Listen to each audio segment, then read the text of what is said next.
Hello, and welcome back to Alice Talks Football. And how are we doing this evening? The international break is finally over. We just got 2 more days until our next game, and I'm really excited for our next game.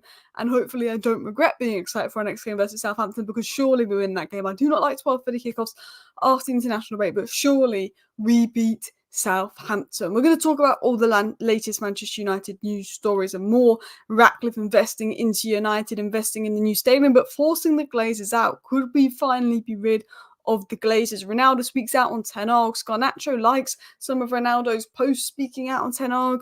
Rumours of drama there. I think people are overreacting. Updates on Berrada. Berrada speaks about his plans for United, the future, and more. Interesting points being made by Berrada in an interview. Interesting points on the future of Ten Hag being made in an interview.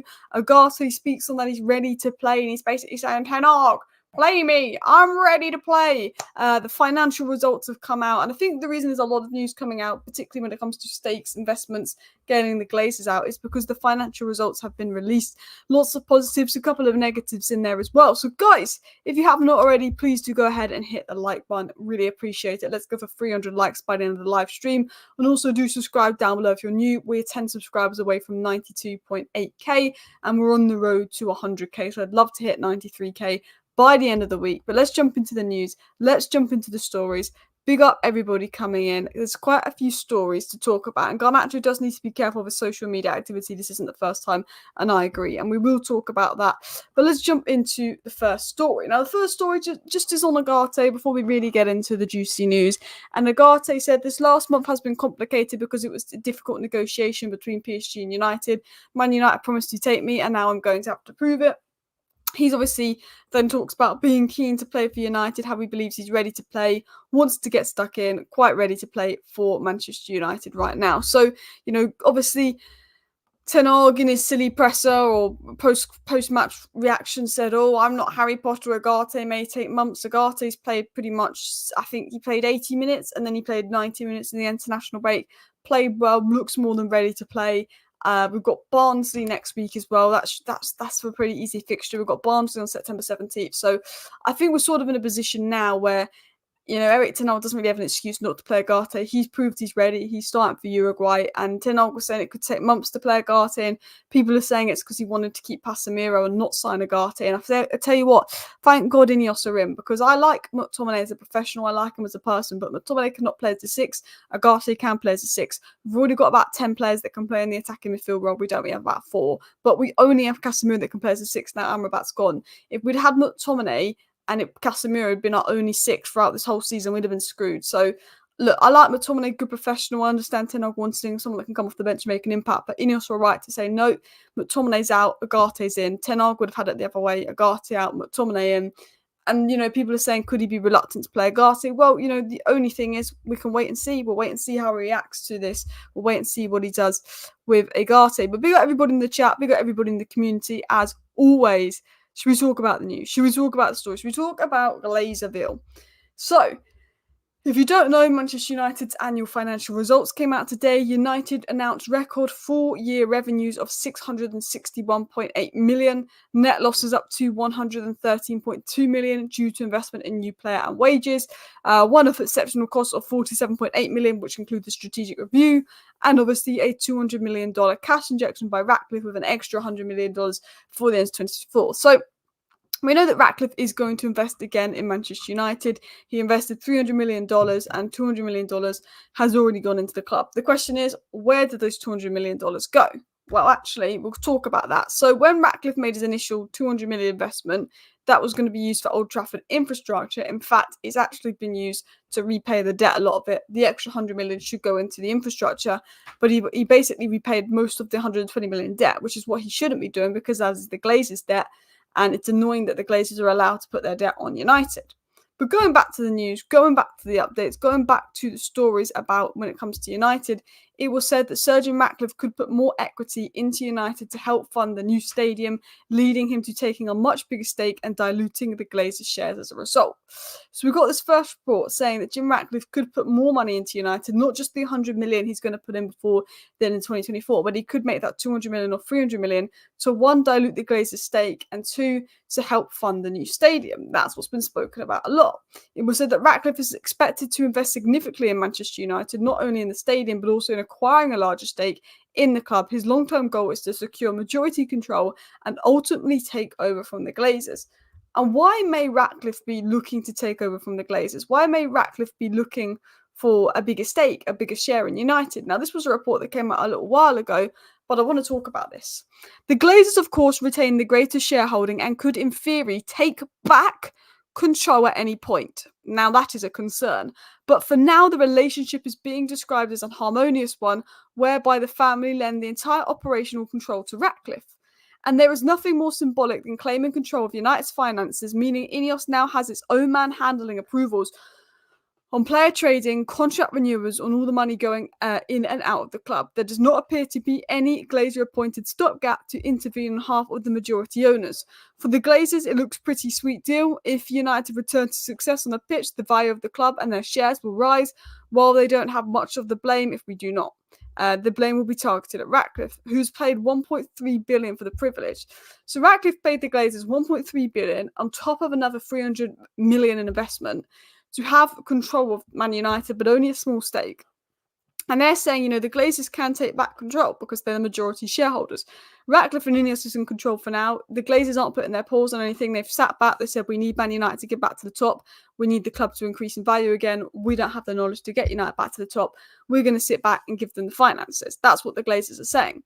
And Ratcliffe will be doing everything he can to be sweet and keep his relationship good with the Glazers and all of that as well. But the Glazers can take back control. And that is the worst case scenario. Which brings us back to this. Ratcliffe is expected to invest significantly in Manchester United, not only in the stadium, but also in acquiring a larger stake in the club. His long-term goal is to secure majority control and ultimately take over from the Glazers. And the reason he wants to do that is he wants to stop Glazers, one day saying, oh, we're back in majority control. Oh, are we lagging? Oh, are we lagging, guys?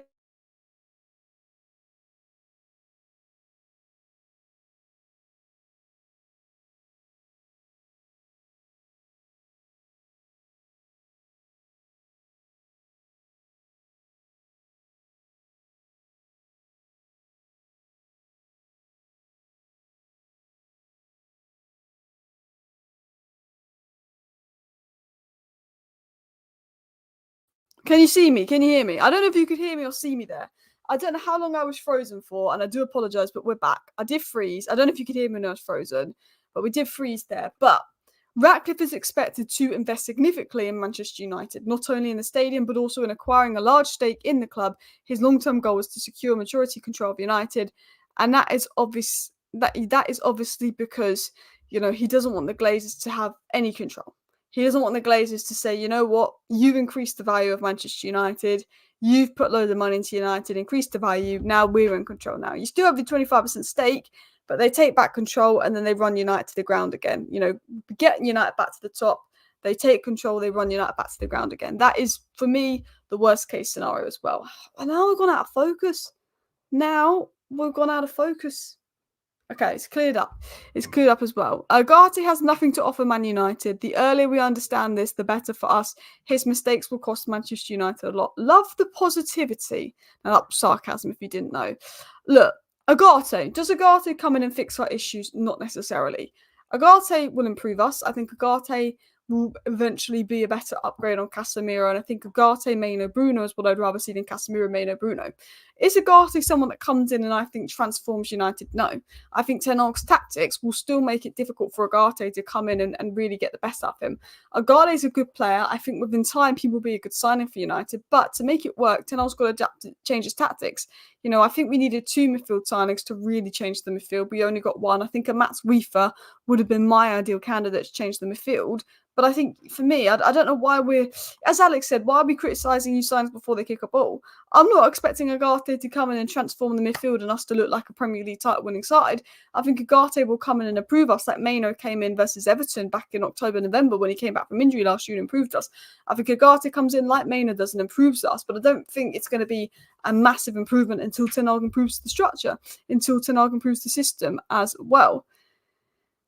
Someone said it wasn't my internet. It wasn't actually my internet playing up this time. It was my USB. It disconnected, so that's why the camera froze, because it's plugged in via USB as well. But yeah, I don't know why we're criticising people like Ugarte and new Man United signs before they've kicked the ball. Like, we've got to be positive. Like, Euro hasn't kicked the ball, Ugarte hasn't kicked the ball, and we haven't seen Højlund this season. And they're three players that I think are going to make a massive impact at United and be great. Guys, we've got over 500 people watching right now and we're 116 likes. Let's go for 200 likes. I really want to hit 300 likes by the end of the live stream. So if you've not hit that like button, please do go ahead and smash the like buttons. And of course, subscribe down below if you're new, if you want to stay up to date on all the latest Manchester United news, transfer news, updates, and more. I go live every single evening on the channel, keeping you up to date on the news. And we're talking today, Glazers out. We want the Glazers out. We want the Glazers gone. And talking of progress in Operation Glazers out, there is a new signing at Manchester United. There's a new addition coming in, and that is Mark Armstrong. We're going to talk about who this new addition is at Manchester United, who is Mark Armstrong, and why this could be a very good addition for Manchester United. So let's talk Mark Armstrong. PSG Chief Revenue Officer Mark Armstrong is set to leave the club and will join Blanc at Manchester United. Per James Duck with The Telegraph, United want to appoint someone who will oversee all commercial aspects of the business. They're looking at people that can also operate in a multi-club network. It was said that United are interested in appointing Armstrong, who is head of revenue at PSG, apparently very good at his job, and that United want to appoint him as chief commercial officer, and negotiations are underway as well. So Manchester United are looking to bring in Mark Armstrong. Now, obviously, I'm not going to act like I knew loads about Mark Armstrong or who he is, but I've done my research and I've got some notes for you guys as well. Euro's expected back in October, so next month as well, but I don't want to rush Euro back. So if it's later October rather than early October, that's fine. We do not want to rush him back and get him at risk of another injury as well, but he's expected back in October. Højlund is expected back in the next few weeks. Same with Shaw, same with Mount. TalkSport are disgrace. They talk shite for a reason. They just make up stuff about United as well. Glazers do not pay up for anything, not worried about taking control back if it means they have to pay up, which is absolutely true there as well. Hello, Alice. Thanks for the great job you're doing here. Much love here. Please do smash a like for the channel. Yes, guys, please do. I really, really appreciate it as well. I'm curious what role he will fill. We do have a CEO and a CFO. It's interesting. And he also bringing in a lot of people. There's about 10 new names coming in all around Manchester United, and it's quite difficult to be like, okay, who's going to do what? But I like it. We're getting loads of professionals in to do loads of roles that I wasn't aware of. And apparently these are people with good experience that have a good reputation at their last club, a person that PSG will not want to lose. Apparently, Mark Armstrong is head of sponsorships at PSG since 2018 and is set to join United. Armstrong, who previously worked with the FA, NFL and NBA, played a key role in boosting PSG's revenues to meet financial fair play rules. So what I'm going to say is one thing. I want to talk a little bit about Blanc and Armstrong and what they've done at PSG. So Blanc and Armstrong did a lot of the marketing and the revenue stuff and the sponsorships at PSG. Now, if you look at sort of a clothing brand and sort of a name, PSG as the clothing brand is massive. PSG sells some of the most shirts. You got Man City and PSG, two mid-sized clubs that get taken over and get turned into these superpowers because of their rich Arab owners. But you don't see people walk on the street in Man City shirts, but you see a lot of people buy PSG shirts because it's a fashion icon. You see PSG collaborating with so many famous people, and PSG as a brand brings in so much more money. Now, Manchester City claim they bring in X and Y amount of money, but there's a reason they've got 115 charges. PSG as a brand, not only have they been good on the pitch and won stuff, but PSG's established themselves as a massive brand, and Blanc and Armstrong were sort of the duo that was responsible for making sure that PSG make X amount of money from sponsorships, X amount of money from shirt sales. And while we say the focus at United needs to be on the pitch, we always have too much focus and too much energy on what's going on off the pitch at Manchester United, and I don't like that. There needs to be more focus about what's happening on the pitch. Stop focusing about things off the pitch. I do think with FFP, it's about being the best you can on the pitch, but you need to generate as much money as you can off the pitch so you can invest to improve on the pitch. And I think that's what Ineos are doing. They're saying, you know what, we've got Blanc, Mark Armstrong. They're the reason that PSG makes so much money, unlike Man City had to lie about the money they made, because they turned PSG into this global sort of franchise.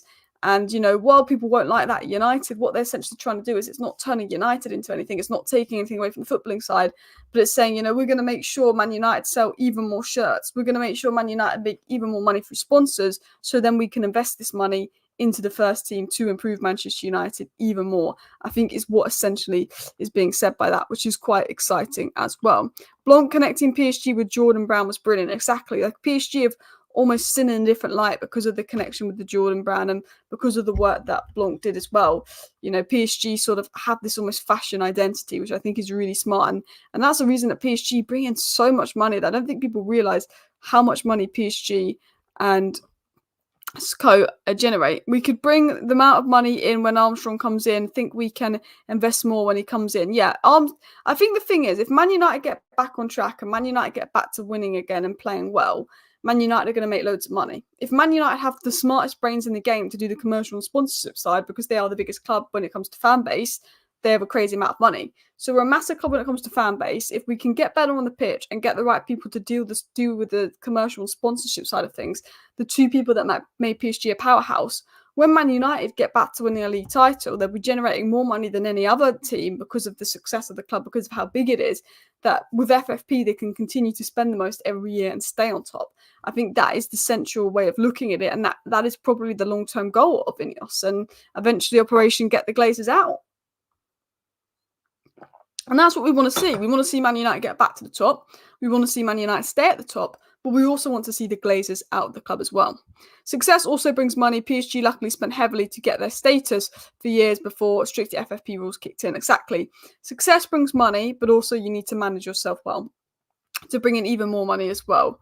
Yeah. Imagine spending your time slagging off your own club. I'm done with these fans. It really frustrates me that United fans out there saying De Ligt is crap because he had a bad game for the Netherlands, saying Garnacho is crap because he missed the City the second game of the season, and just slagging off United, slagging off a guy. I've seen loads of Garnacho stick online. People saying he should be on loan at Wigan. I think people forget that Garnacho was 19 last season, and because all our other wingers were crap or unfit, that's why he played so many games. You know, Garnacho, you know, was always meant to be a guy that was moulded in, but he had to basically play every game last season because of the unavailability of other wingers. Garnacho was our best winger last season, and there's certain United fans that don't like him, want him gone. Of course, he's going to be inconsistent. One, he was run to the ground by Ten Hag. He was absolutely run to the ground by Ten Hag, and obviously at his age, it's normal to be inconsistent.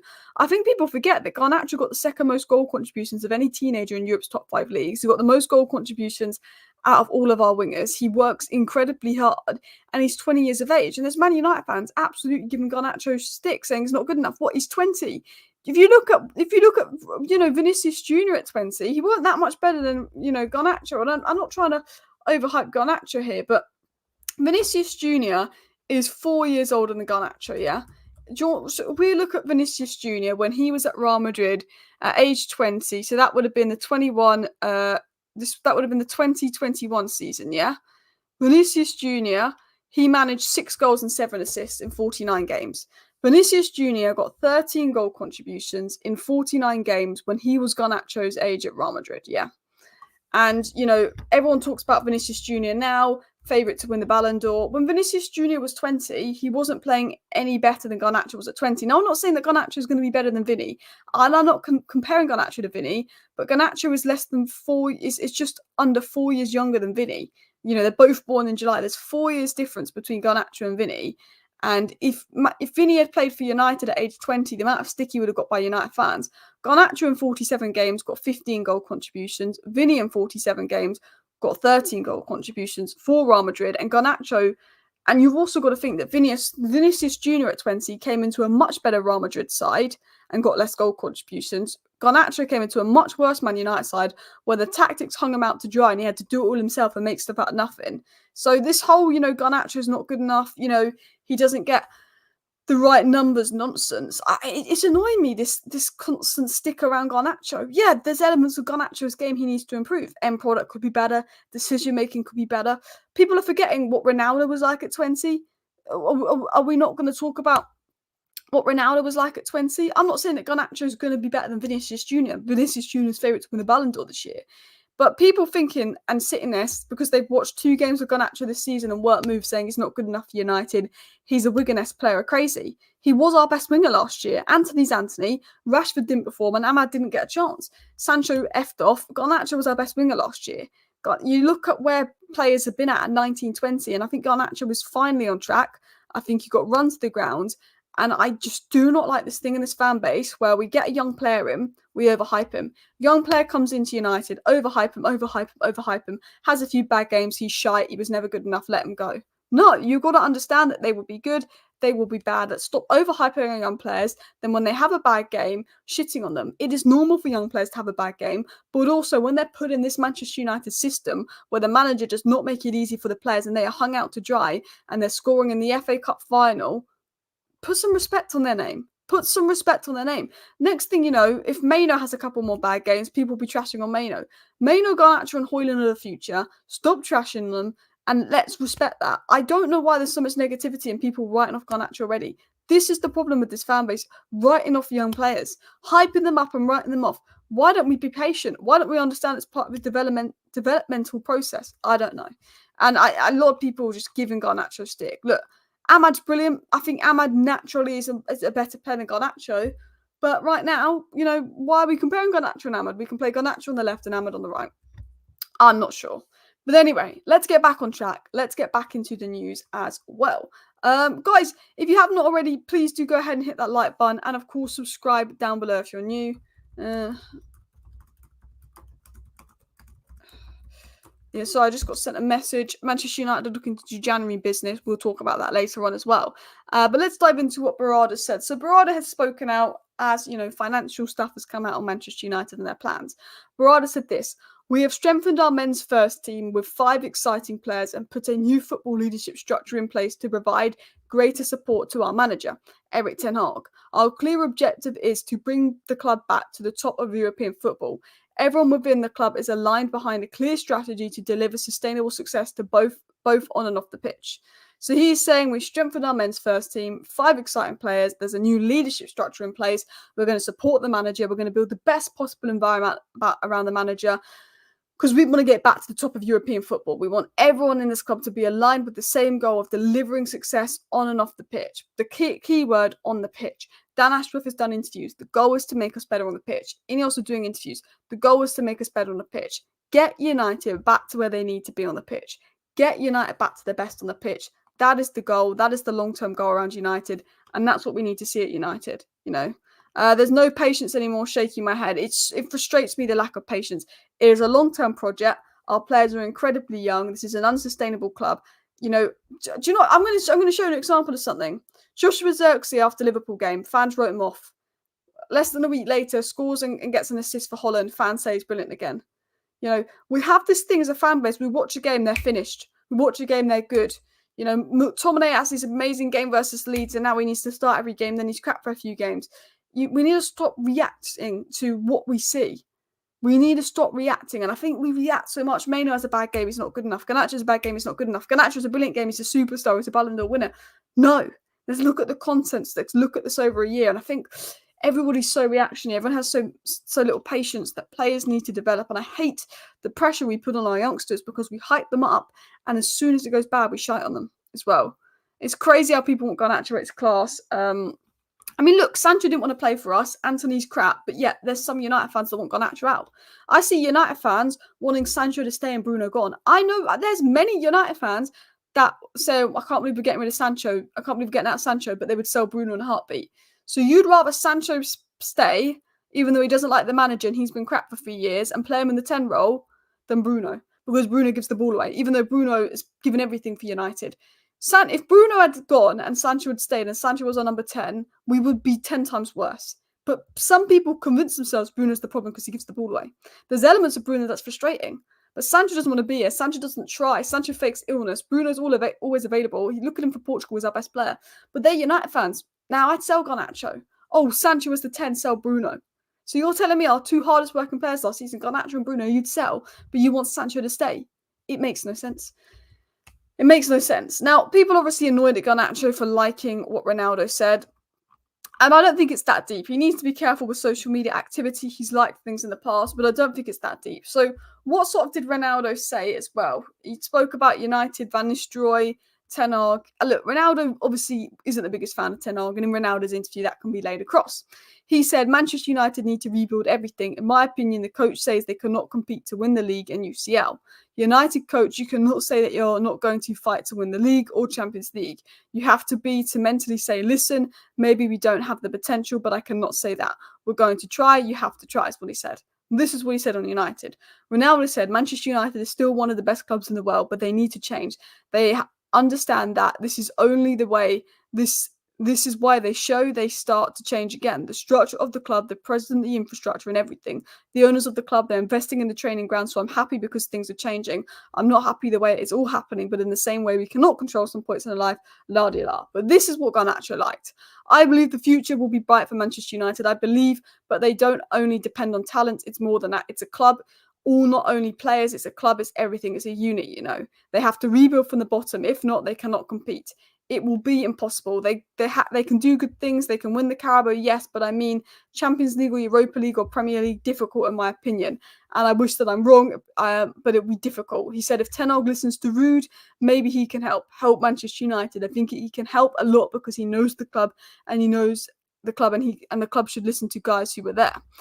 He said, you, Rio, or Roy Keane, or Scholes, or Neville's, whatever, Sir Alex Ferguson, you cannot rebuild a club without knowledge. Not guys who work in office, they understand. I believe that Ruud van Nistelrooy is going to help because he's inside the club. He knows the club, he knows the fans. If the coach listens to him, I think they can improve a little bit. So what Garnacho liked is basically Ronaldo saying that Ten Hag should listen to Ruud van Nistelrooy more, and that Ten Hag shouldn't be saying as a Man United coach, we can't win the Premier League, we can't win the Champions League. For me, look, should Garnacho maybe be liking that? Maybe not. I can understand why people don't want Garnacho to go ahead and like that. But at the end of the day, it's not that deep. It is not that deep as well. Guys, for some reason, my live chat is lagged, so I'm a little bit behind. Unless no one's put anything in the live chat for 3 minutes. If you have put anything in the live chat, I don't know why, but it's just lagged a second. But I don't think it's ultimately that deep what's been said, what's been liked by Garnacho. Obviously, you know, Ronaldo, Ten Hag didn't have the best relationship. Ronaldo probably doesn't rate Ten Hag and doesn't like that Ten Hag said we can't win the Premier League, we can't win the Champions League, but we can't. Let's be honest, we can't. Should he say that's United manager? I understand that he shouldn't. I look, Garnacho maybe shouldn't be liking stuff on social media because he does that a lot, but it's not that deep. I think people look to make a big deal out of things now, if I'm going to be honest. Guys, please hit the like button. Of course, subscribe down below if you're new. I'm just going to refresh because I've lost the live chat, so give me 1 sec.